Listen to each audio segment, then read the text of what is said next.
Cerrando ya, hermanos, la serie que comenzamos sobre los efectos del amor de Cristo en el creyente. Hoy es nuestro último sermón y deseamos con énfasis profundo que nuestras almas sean bendecidas por la palabra del Señor. Solamente por su palabra que nosotros somos santificados y transformados. Quiero preguntarle algo.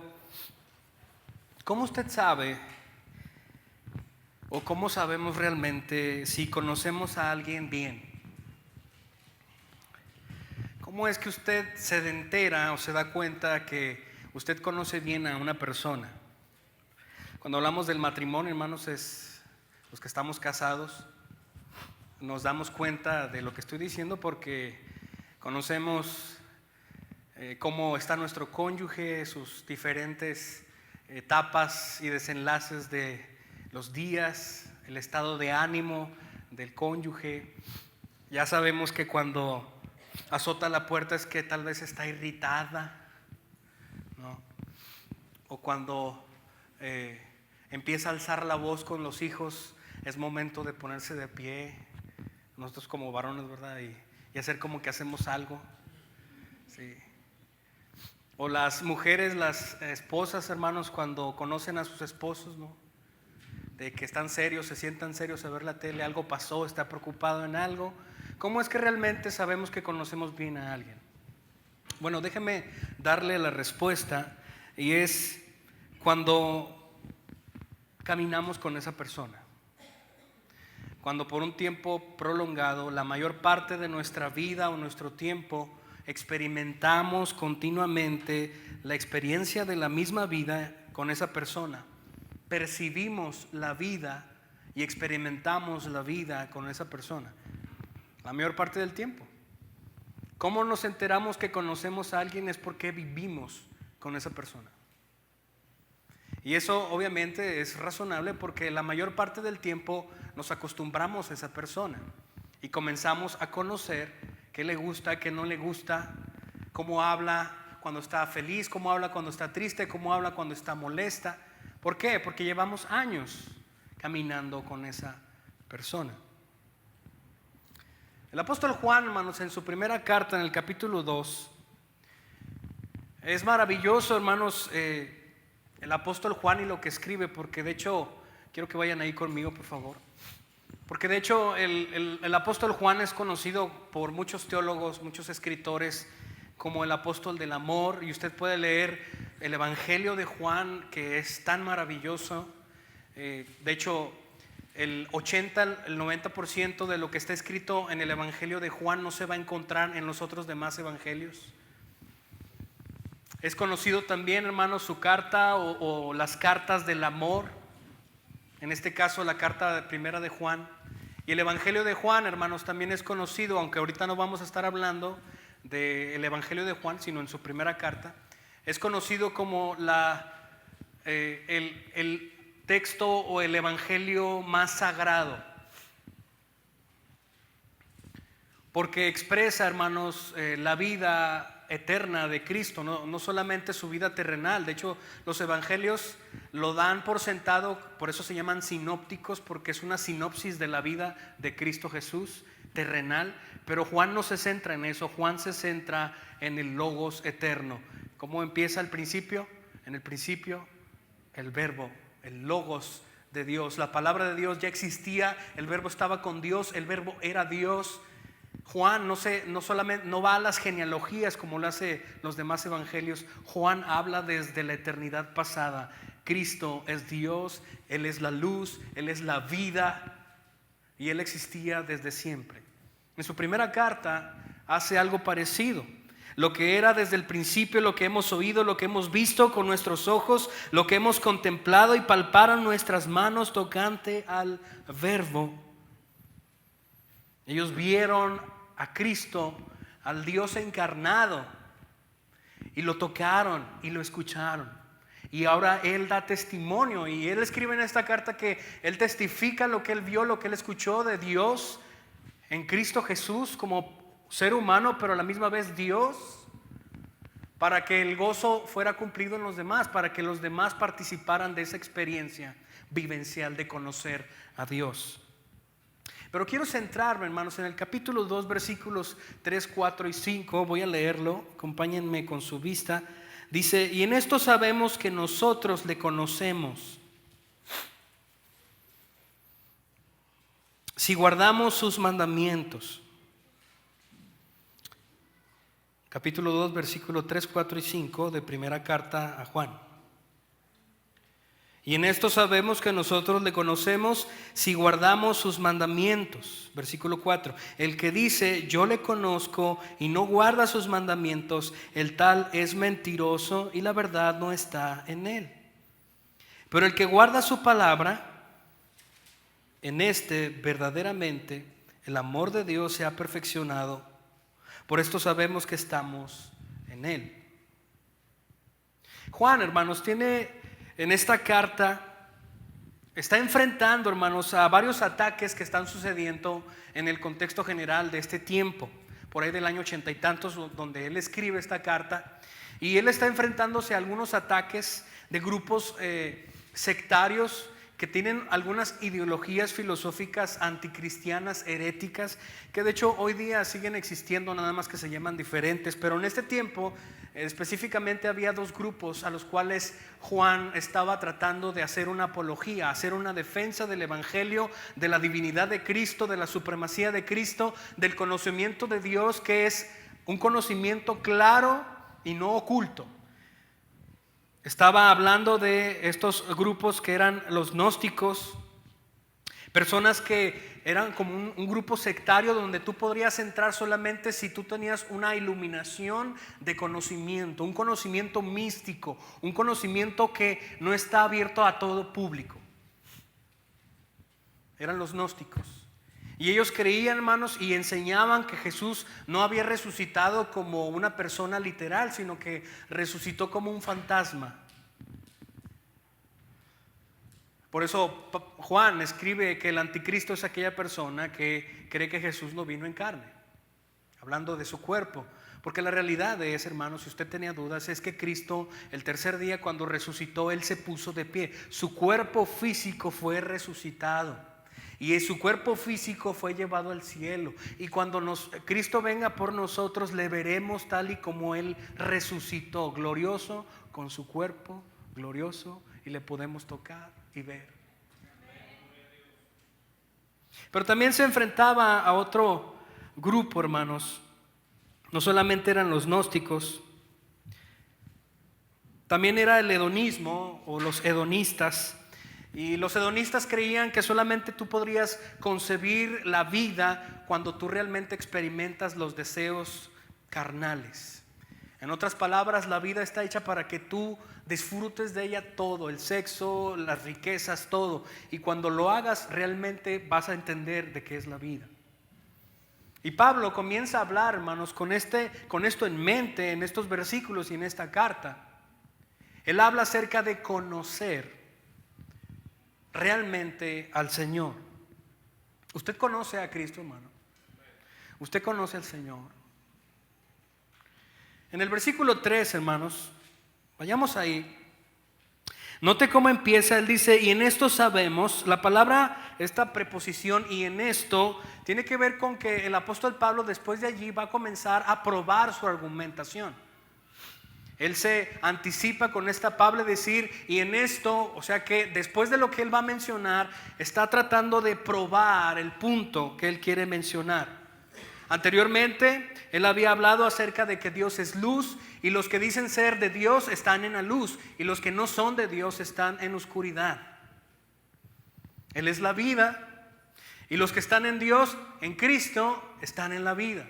Es lo que se refiere también acerca de estar en Cristo, conocer a Dios.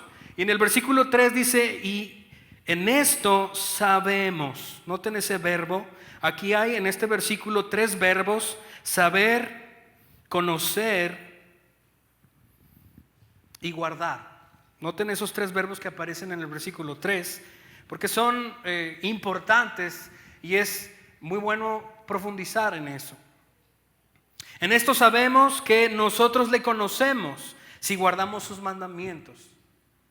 Esta no es la primera frase que utiliza Juan en su primera carta. Nosotros sabemos que el apóstol Juan ha utilizado esto constantemente. Usted lo puede ver también después, en una vuelta más adelante, en la segunda carta de Juan, hermanos. Él utiliza eso también en el versículo 6, hablando de cómo es guardar el amor de Dios. También él lo había escrito en su evangelio, en Juan capítulo 15, versículo 10, y también desde el capítulo 14. De hecho, el evangelio de Juan bombardea constantemente esta frase: el amor, participen en mi amor. El Señor Jesús estaba hablando que verdaderamente participarán de Él si ellos guardan sus mandamientos.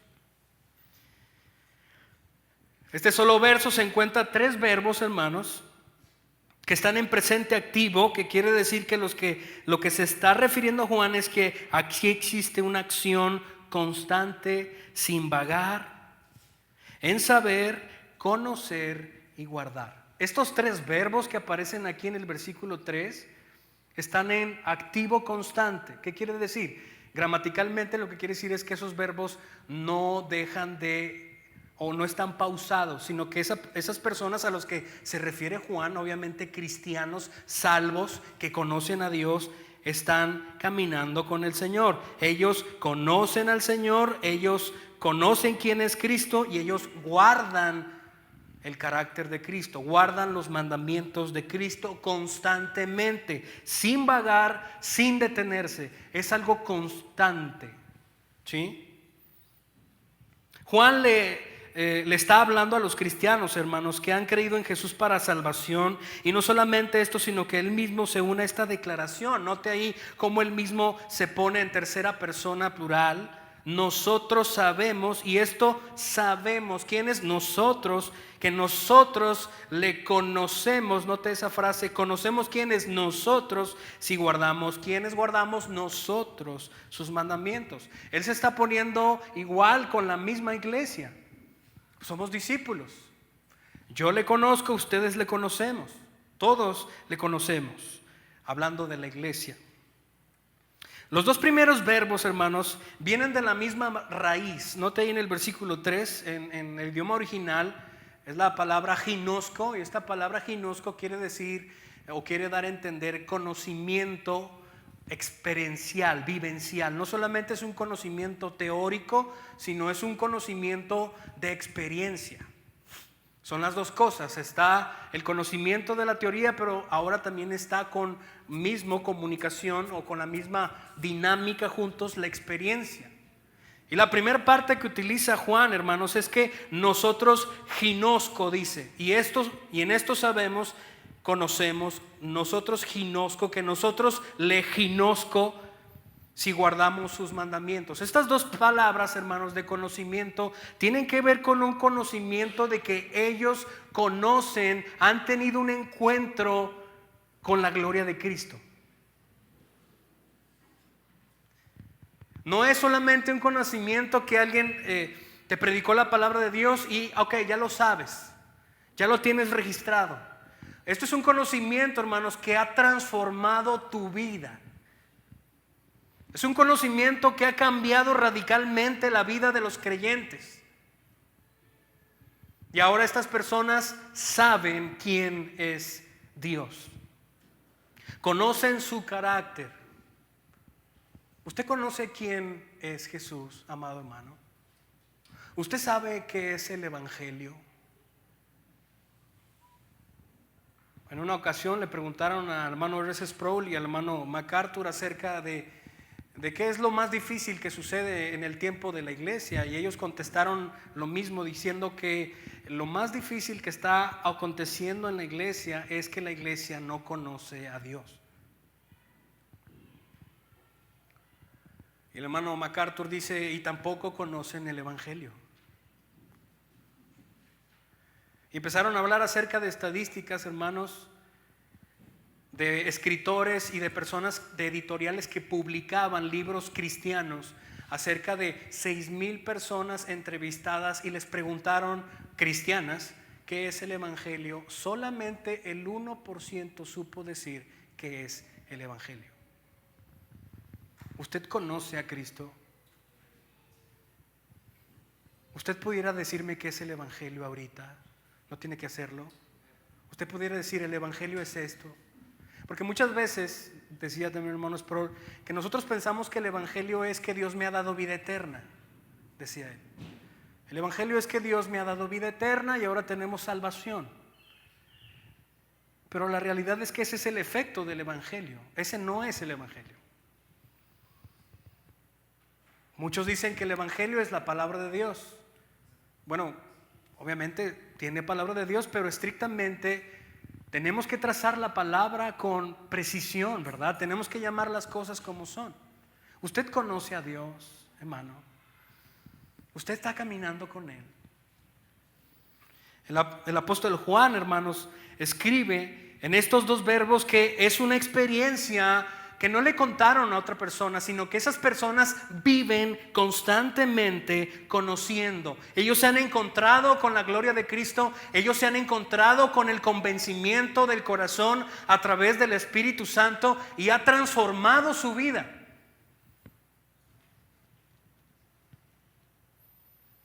Y esto sabemos que nosotros le conocemos.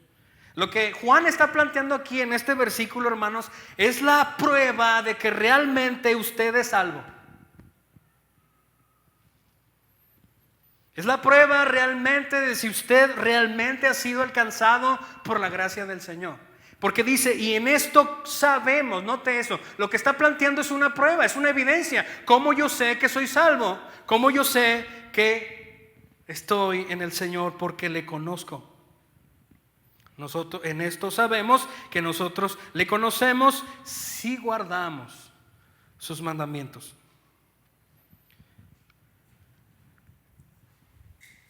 Tiene que ver con caminar juntos, hermanos.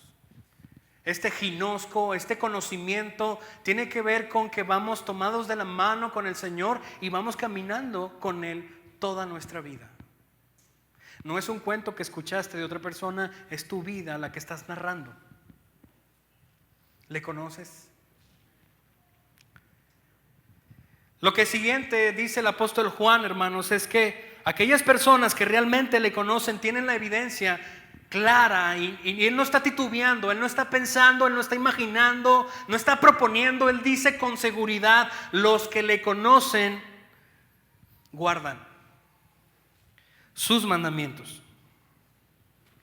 Esta segunda este segundo verbo, hermanos, tiene que ver con una vigilancia constante de obedecer los mandamientos del Señor.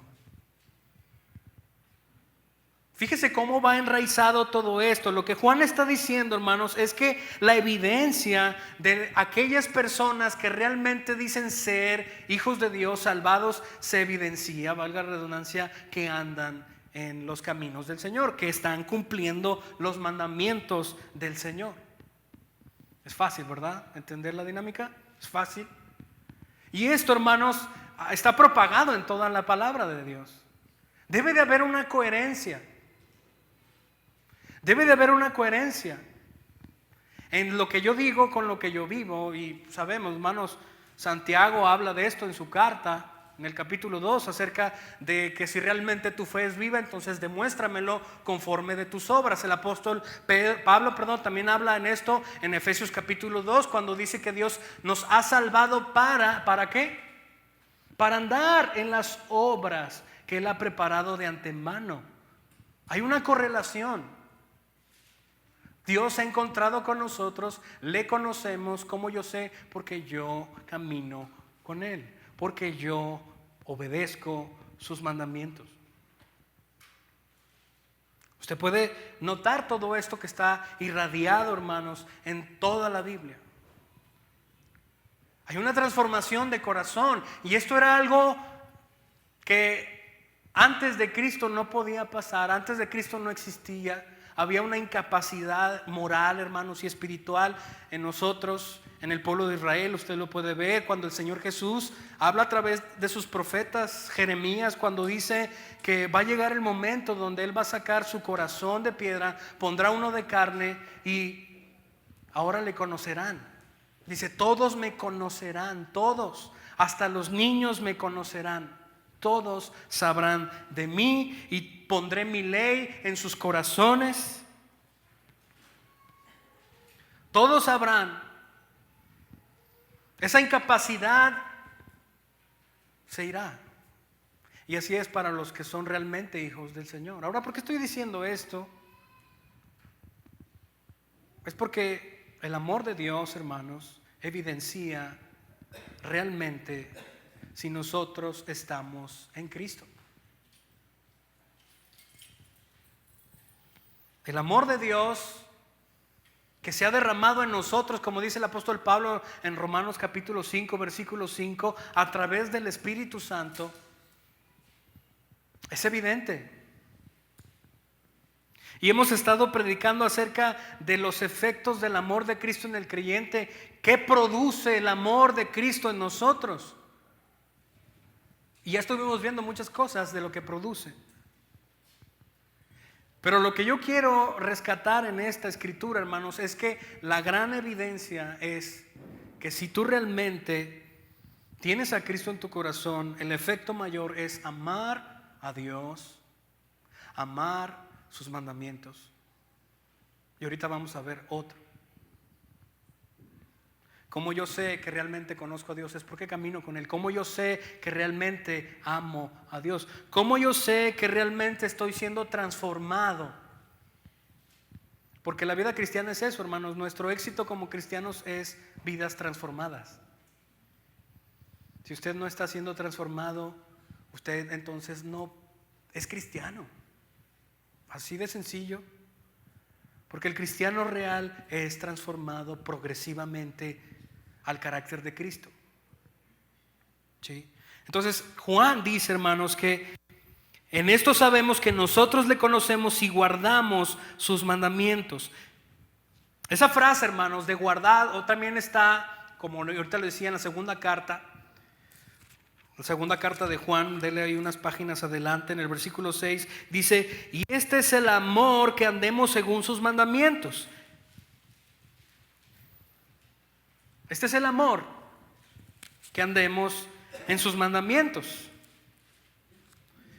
También aquí atrás, en el Evangelio de Juan, capítulo 15, versículo 10, dice: si guardareis mis mandamientos, permaneceréis en mi amor, así como yo he guardado los mandamientos de mi Padre y permanezco en su amor. Y podemos ir al capítulo 14 y leer todas las frases y toda la misma dinámica donde el Señor Jesús está diciendo que amar a Dios es obedecer sus mandamientos.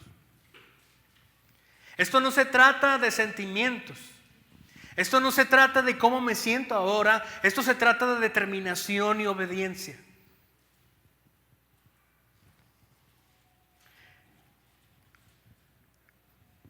Y esto también es muy claro, hermanos, porque Juan lo que está haciendo aquí es comprobar con evidencias. Recuerden la situación contextual.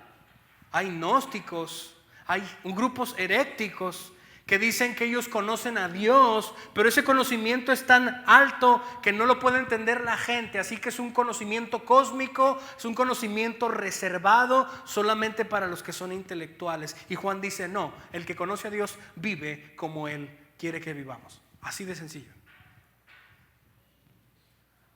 Juan llega y derrumba el argumento gnóstico rápido, hermanos. No se anda con rodeos, Juan, porque él está probando acerca de los que son salvos y de los que no son salvos. Ese es el argumento que está diciendo Pablo. Si realmente dices estar en el Señor, entonces tú solito vives en sus mandamientos. Esa es la evidencia clara. Hay una exteriorización de que realmente estamos en el Señor, que hemos nacido de nuevo, que le amamos. ¿Cuál es? Vivir en sus mandamientos. Y esos mandamientos están arraigados en la santidad de Dios. Buscamos nuestra santidad, nos preocupa nuestra santidad, nos preocupa ser justos, nos preocupa la verdad, nos preocupa Que en todas las áreas de nuestra vida sean santificadas, hermanos. Nuestras conversaciones, lo que pensamos, nuestras amistades, lo que vemos, lo que escuchamos, todas las áreas de nuestra vida nos preocupa si realmente amamos al Señor. Amamos su palabra. Aquellos que aman al Señor, aman su palabra, aman sus mandamientos. David decía en el Salmo 119, oh, cuánto amo tu ley. El apóstol Pablo en Romanos 7:22 decía, yo amo, el hombre interior ama la ley del Señor. Él está probando, hermanos, Juan está probando que si realmente nosotros somos hijos del Señor, entonces nosotros le amamos. Y si le amamos, caminamos en su palabra, vivimos sus mandamientos. No está complicado el mensaje, eso es evidente. Y esto es algo necesario que la iglesia tiene que entender, hermanos, porque hay muchas personas que dicen ser cristianos, pero realmente con sus hechos demuestran todo lo contrario, como dice el apóstol Pablo en Tito capítulo 1, versículo 16, diciendo que muchos con sus acciones niegan creer en el Señor. ¿Se ha leído eso? Dice, profesan conocer a Dios, pero con los hechos lo niegan, siendo abominables y rebeldes, reprobados en cuanto a toda buena obra. Dicen conocerlo, pero con sus hechos, con su forma de vivir, niegan todo eso. También lo dice más atrás en la segunda carta a Timoteo capítulo 3, versículo 5, dice que tendrán apariencia de piedad, pero negarán la eficacia de ella. Hay personas que dicen ser creyentes, hay personas que dicen ser cristianos, pero niegan la eficacia de lo que es el evangelio. Y es necesario probar esto, es necesario, por eso el apóstol Juan está aquí poniendo esto. Si realmente tú dices ser hijo de Dios, entonces tú vives arraigado en sus mandamientos, tú vives amando al Señor, porque amar a Dios es obedecer. Amar a Dios es obedecer su palabra. Amar a Dios es obedecer su palabra. Y eso se tiene que ver, eso se ve. Eso se ve.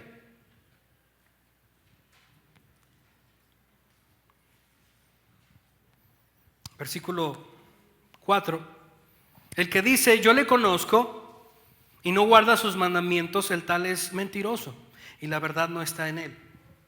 ¿Notan cómo sigue él haciendo amplio su argumento? Van de la mano con las citas que acabo de mencionar.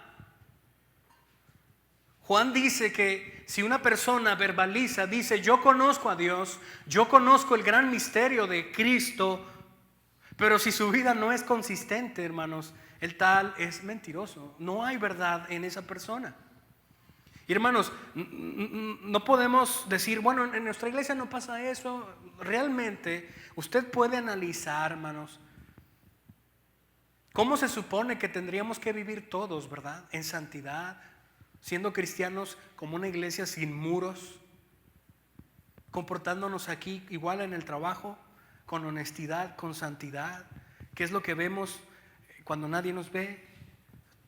Con honestidad, con santidad, esforzándonos. Juan no está hablando de perfección en el sentido de que absolutamente tenemos que ser perfectos. No, él está hablando de esfuerzo, de actitud, de una búsqueda constante en la santidad, de una búsqueda constante en la obediencia. El que dice yo le conozco y no guarda sus mandamientos, no busca constantemente obedecer al Señor, el tal es mentiroso y la verdad no está en él. Versículo 5, pero el que guarda su palabra, en este verdaderamente el amor de Dios se ha perfeccionado, por eso sabemos que estamos en él. Ahora note esta declaración, el versículo 5 dice, pero el que guarda su palabra, realmente el que está esforzándose en buscar la palabra de Dios, buscar una vida de obediencia constante, continua al Señor, no perfecta, pero sí real, porque esa es la realidad, hermanos. En Juan capítulo 21 el Señor le dijo a Pedro 3 veces: Pedro, ¿me amas? Pedro, ¿me amas? Y al final le dijo: Pedro, ¿me quieres? Y Pedro lloró, hermanos, porque realmente no lo amaba, pero sí lo quería. Y el Señor Jesús dice: con eso pastorea a mis ovejas, sígueme. Nuestro Dios, hermanos, sabe que no podemos darle un amor perfecto porque somos pecadores, pero sí está buscando un amor real en nosotros. Señor, yo te conozco y quiero ser obediente a tus mandamientos. Ayúdame. No puedo ser perfecto, pero voy a esforzarme, me estoy esforzando. Eso es excelencia. Eso es real. Y Dios conoce nuestro corazón. No hay hipocresía, Señor, esta es la realidad. Te estoy ofreciendo algo que es real. No es perfecto, pero es real. Yo te amo, yo te quiero, yo quiero agradarte. Pero eso es muy diferente a aquellas personas que dicen conocerle, pero no viven. Tiene que haber algo, hermanos. En mucha o en poca cantidad tiene que haber algo de evidencia. Si usted realmente dice ser hijo de Dios, tiene que haber, aunque sea algo en lo cual usted pudo haber volteado hacia atrás y ver su vida y decir: he cambiado, el Señor me ha transformado, aunque sea en mi manera de hablar. Eso es vida.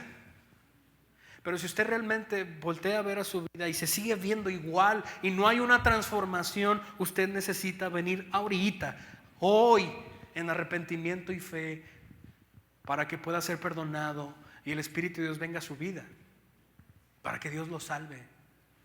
Porque si no hay vidas transformadas, entonces tampoco hay salvación. ¿Somos salvos para qué, hermano?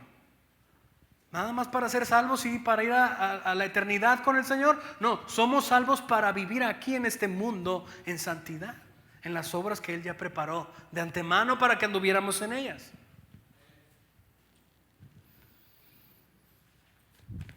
Versículo 5.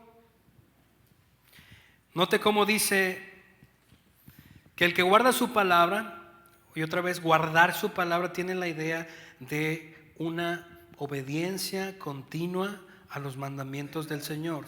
¿Sabe cómo lo podríamos ilustrar este verbo? Es como, imagínense por un momento, cuando el rey está sentado, un rey que esté sentado en su trono, y a un lado de ellos tiene sirvientes. ¿Saben cuál es la actitud de esos sirvientes? Ellos no están distraídos, ellos no están viendo la mosca pasar, ellos están viendo al rey para ver qué es lo que se ofrece. Y lo primero que necesita el rey, ellos están listos, ellos se anticipan para las cosas que pueda ocupar el rey. Eso es lo que está tratando de decir Juan.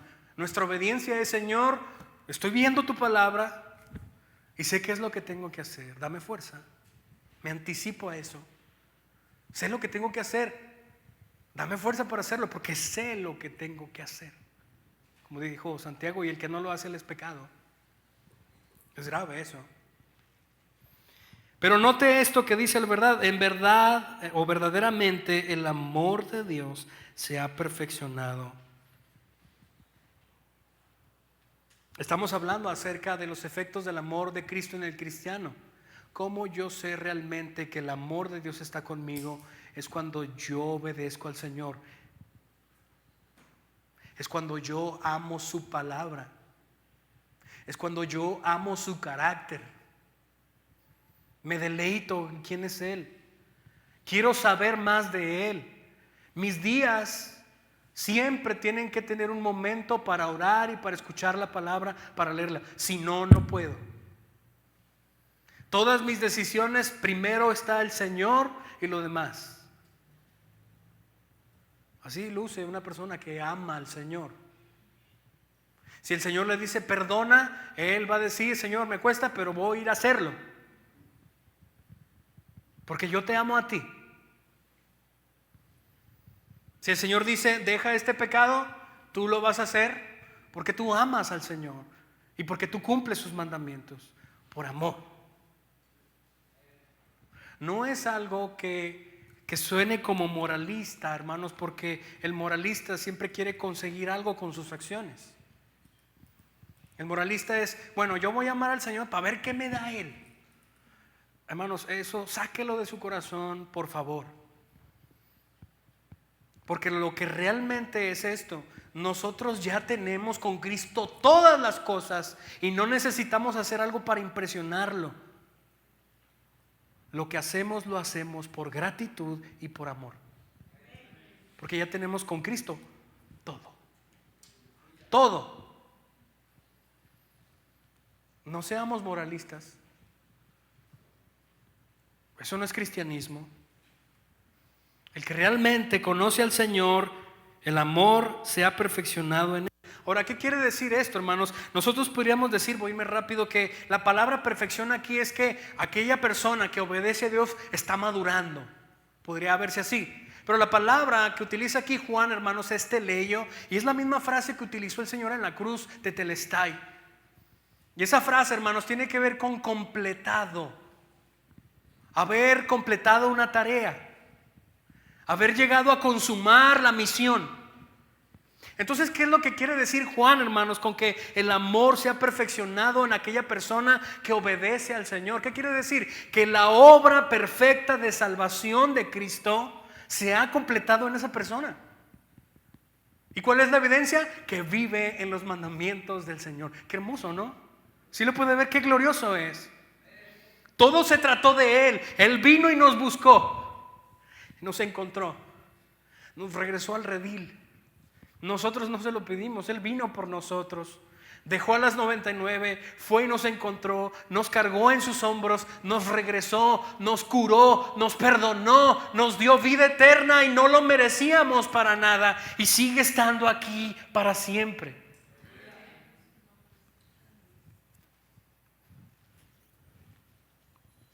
Yo voy a vivir en sus mandamientos y voy a obligarme a vivir en sus mandamientos.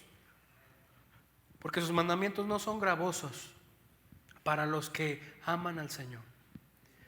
Hay una incapacidad muy grande, hermanos. El efecto transformador del amor de Cristo en el creyente es una incapacidad para los que no tienen el Espíritu de Dios. El Espíritu de Dios es el que convence y capacita nuestro espíritu para amar a Dios como debemos amar.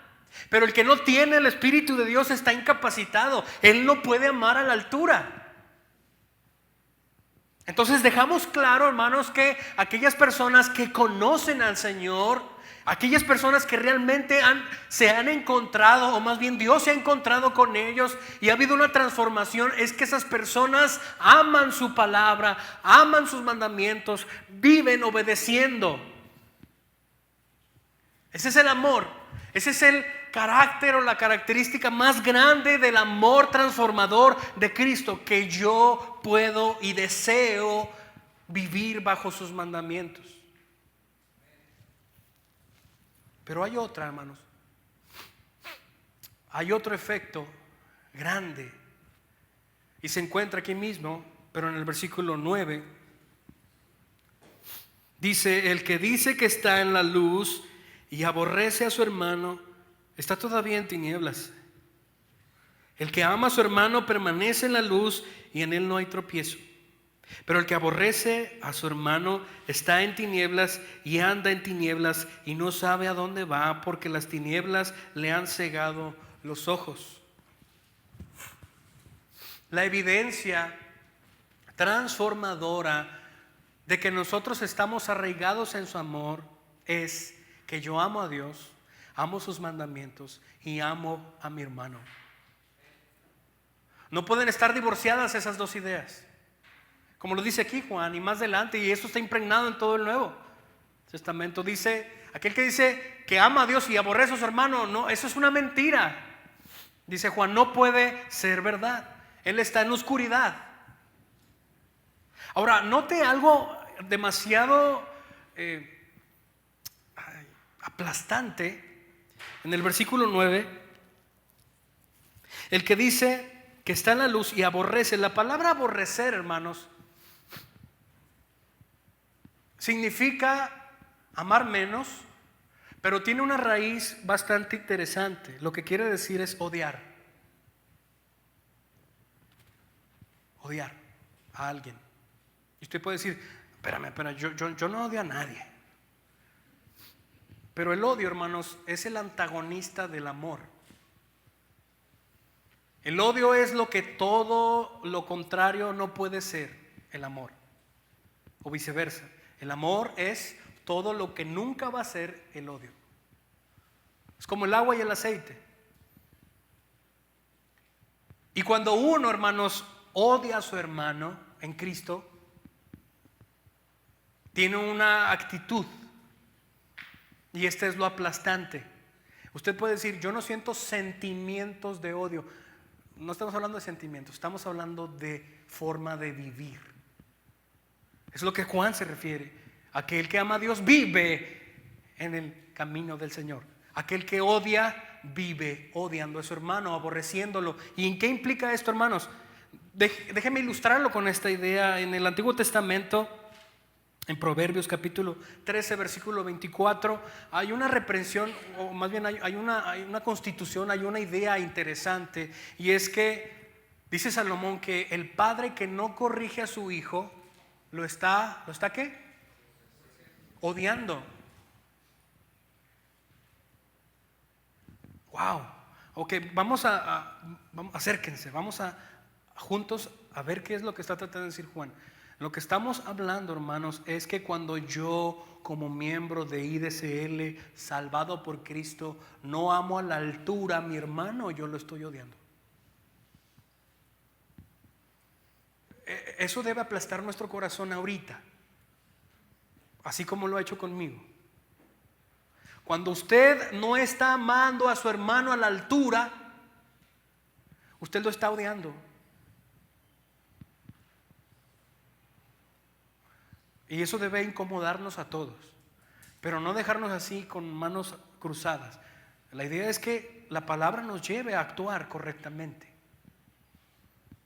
Cuando yo no amo a mi hermano a la altura, hermanos, cuando yo no estoy amando a Dios a la altura, yo también lo estoy odiando. Aquellas personas que se desinteresen por la palabra de Dios, se desinteresan por Dios mismo, porque Él es quien está hablando. ¿Quieres escuchar a Dios? Léela en voz alta.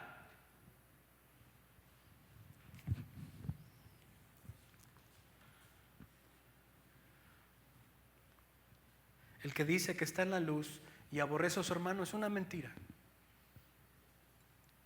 ¿Cómo es, hermanos? Ya hablé acerca de cómo luce el amor por Dios: guardar sus mandamientos, buscar la santidad, obedecer al Señor constantemente a través de su palabra. Pero ahora, ¿cómo es amar a nuestros hermanos? Ya lo hemos predicado, pero una de las cosas interesantes, hermanos, es que hoy vivimos en un tiempo muy individualista. Hoy vivimos en un tiempo donde yo mis cosas, yo mis asuntos. Y yo no le voy a compartir nadie a nadie. Lo que yo quiero decir es esto, hermanos. ¿Cuántos de ustedes saben de la vida porque están caminando juntos con todos ustedes, aparte de nada más del domingo? En otras palabras, ¿usted sabe qué es lo que está pasándole a su hermano que está sentado atrás de usted? ¿O al hermano que usted no saluda los domingos, sabe qué está pasando con él? ¿Usted sabe por qué faltó el domingo pasado tal hermano? ¿O está muy preocupado en su vida? ¿Usted sabía que algún hermano tiene enferma a su madre? ¿O usted se ha dado cuenta que hay algunos hermanos que no tienen trabajo y están sufriendo? ¿Y le ha ayudado? ¿Sabe de eso? Porque está pasando en la iglesia. Cuando no amamos a la altura a nuestros hermanos, lo que estoy tratando de decir, hermanos, es que no hemos llegado a ser una familia. Cada quien está en su mundo. Lo digo con mucho dolor. Y quiero animarles a que seamos lo que tenemos que ser. Porque nada más nos vemos el domingo y en la semana, ¿quién sabe? ¿Qué tal, hermano? ¿Quién sabe? ¿Y qué te impide ir a verle? ¿Qué te impide llamarle? Nosotros debemos ser hospitalarios. El ser hospitalario no solamente recibir gente en tu casa, el ser hospitalario es ofrecerte a todos por igual. Que nuestro amor sea conocido por todos. Invita a tus hermanos a tu vida. Camina conmigo, hermano. ¿Cómo te vas a enterar que tú conoces a tal hermano? Si yo hiciera una fila aquí y otra allá y les preguntara, háblame 10 cosas de tal hermano, ¿creen que ustedes la darían? Si eso es negativo, entonces ustedes no se conocen. Y estamos en una iglesia de desconocidos. Hermano, y eso no es una iglesia. Porque una iglesia es una familia en la cual todos se conocen, en la cual todos se duelen. Como lo hacía en Hechos capítulo 2, todos vendían sus cosas y la traían a los pies de los apóstoles y todos tenían en común todas las cosas. Todos los días estaban juntos en la doctrina de los apóstoles. Todos sabían qué es lo que le estaba pasando a tal hermana. Todos sabían qué es lo que estaba situando. El escándalo que hay en Hechos capítulo 6 se debe a la unidad que había, hermanos. El escándalo de, sí recuerdan, ¿verdad? Se empezaron a quejar las mujeres griegas. Y toda esa falta o ese problema rápidamente fue cubierto. Porque es una familia. Es inaceptable, es inadmisible si usted se dice ser cristiano, que usted no conozca, que usted no esté caminando con su hermano. No puede ser. Eso no existe. Y si es así, usted todavía está en tinieblas. Bueno, hermano, Pastor Freddy, es que usted no sabe, yo tengo una vida muy ocupada. Yo no tengo mucho dinero para invitarles un café. Mi casa es muy pequeña. Hermano, relacionarse es gratis. La relación entre familia es gratis. No tiene que tener nada para ofrecer más que su amor. No debemos de poner excusas. Somos familia si realmente estamos en Cristo. Y estamos obligados a amarnos entre nosotros mismos. Yo quisiera que esta realidad fuera, que cambiara nuestra realidad de que no hay familiaridad entre nosotros. No puedo decir que totalmente, porque yo sé que hay grupos donde son muy afines y se juntan, pero eso es un nivel. Yo quisiera que fuéramos más allá. Usted se junta con personas que le caen bien, pero ¿y qué de las que no? Ellos siguen siendo su familia. ¿Qué mérito hay en eso? ¿Qué mérito hay en amar a los que nos es fácil amar? Pues nada. El gran logro y la gloria para Cristo es cuando vamos con personas que nunca les habíamos hablado. Le exhorto, le animo y le propongo cosas. Si realmente usted, hermanos, en toda esta serie ha estado escuchando la palabra de Dios, y si usted puede ver evidencias de que el amor de Cristo está en usted y usted está siendo transformado, bueno, ahora aplíquelo viviéndolo. ¿Cómo? Ame a Dios, ame su palabra, obedezca la palabra del Señor. Cueste lo que cueste, es el Señor. Él murió por nosotros, le costó todo. Hagámoslo. Número 2, vaya con hermanos que no habla regularmente en esta iglesia, vaya y invítelos a su casa.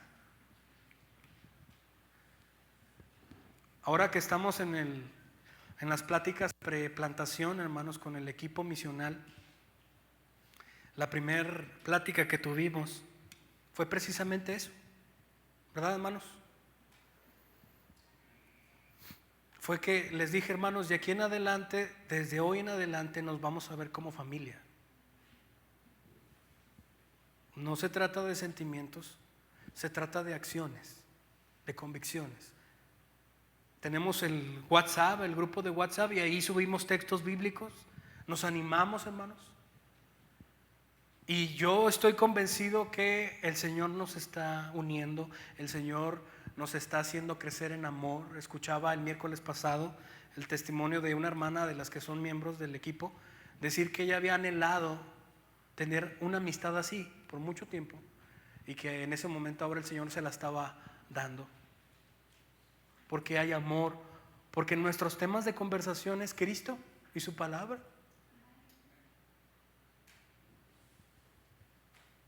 Hermanos, le reto, le animo a que vaya, terminando ahorita el culto, vaya y salude a alguien que nunca saluda.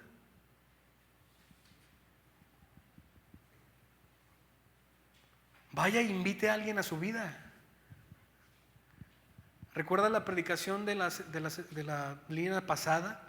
Confesando nuestros pecados los unos a los otros. ¿Cómo vamos a hacer eso si no le hablamos a nadie? O a los que deberíamos hablarle. No debemos ver nuestro grupo como, este es mi pequeño grupo de la iglesia y ahí yo me siento bien. No, usted debe de ver, todo esto es mi grupo, todo esto es mi iglesia y yo estoy para amarlos. Si nota, todo cambió. Y es claro, ¿por qué? Porque usted tiene el Espíritu de Dios, entonces usted va a poder hacerlo. Con todo.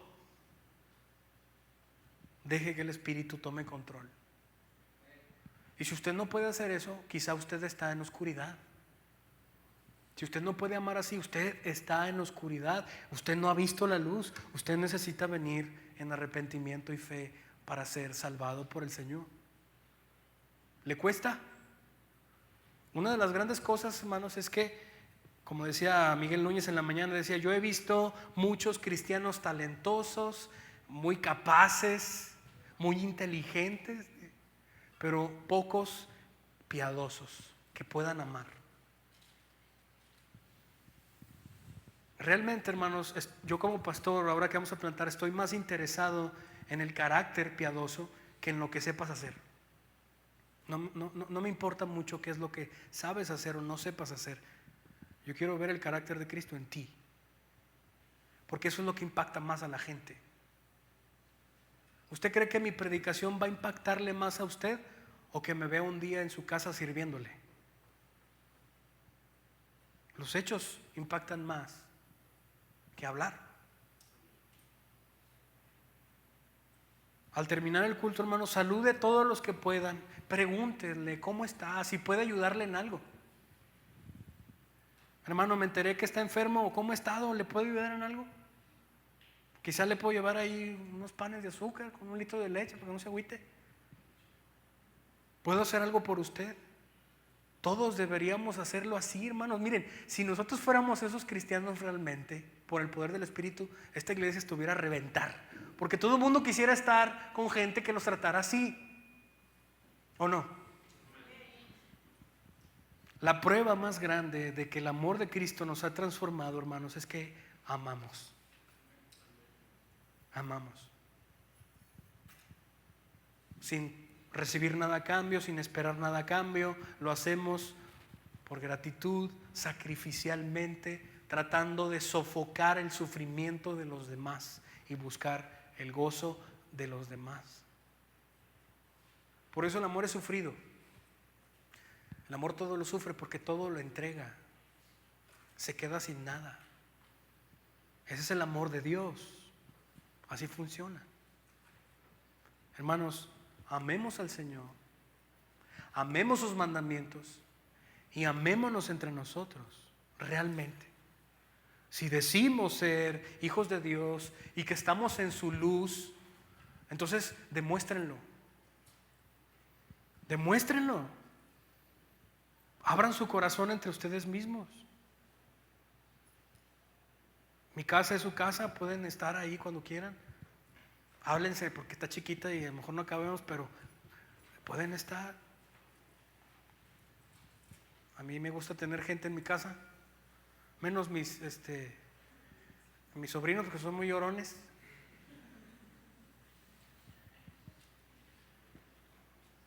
Pero pueden estar. Quiero terminar con esto. Si usted realmente, hermanos, cierra su corazón a esto, si usted realmente no tiene amor por Dios, por su palabra, ni por sus hermanos, usted debe de arrepentirse y buscar al Señor, pedirle que le salve, pedirle que le dé su Espíritu Santo, porque usted está en tinieblas. Todo lo que no está en Cristo está en tinieblas. Escúchelo bien, escúchelo bien. y tome acciones. ¿Sí? El efecto mayor de que el amor de Cristo nos transforma, hermanos, es que tenemos amor para dar. Y es un amor que no es normal, que es a la medida de Cristo. Oremos.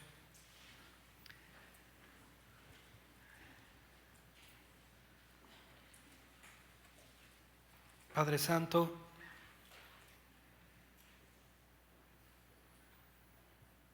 como tu amor es algo que tu palabra, por todos los lados, Señor, de tu palabra, abunda.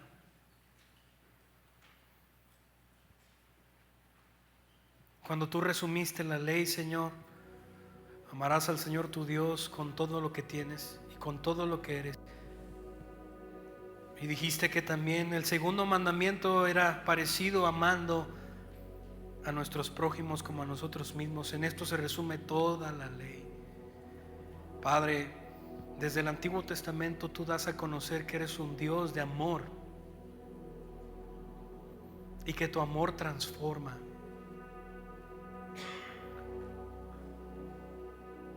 Y en el Nuevo Testamento podemos ver, Señor, que tu Hijo vino por amor, porque tú amaste a los tuyos desde el principio y diste a tu Hijo, Señor, para morir por ellos, por amor, por amor. Todo ha sido por amor. Todo lo que tú has hecho, Señor, desde la eternidad pasada ha sido por amor de tu nombre y por amor de tu creación. Todo lo que estás haciendo, Espíritu Santo, es por amor en tu iglesia. La disciplina, cómo redarguyes nuestro corazón, es por amor. Señor, cuando tú regreses en esta segunda ocasión, lo harás por amor. Todo está lleno de amor. Permítenos, Señor, haz el milagro en nuestros corazones.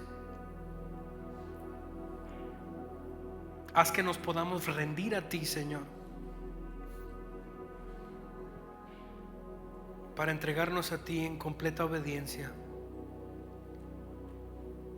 absolutamente en obediencia a ti, Señor, sin resistirnos, para poder amarte obedeciéndote, para poder amar a nuestros hermanos, y que por favor podamos ser una familia, para que evidenciemos, Señor, que estamos en la luz y que no hay oscuridad en nosotros. Transforma, Señor, nuestra mente, transforma nuestro corazón. En Cristo oramos. Amén.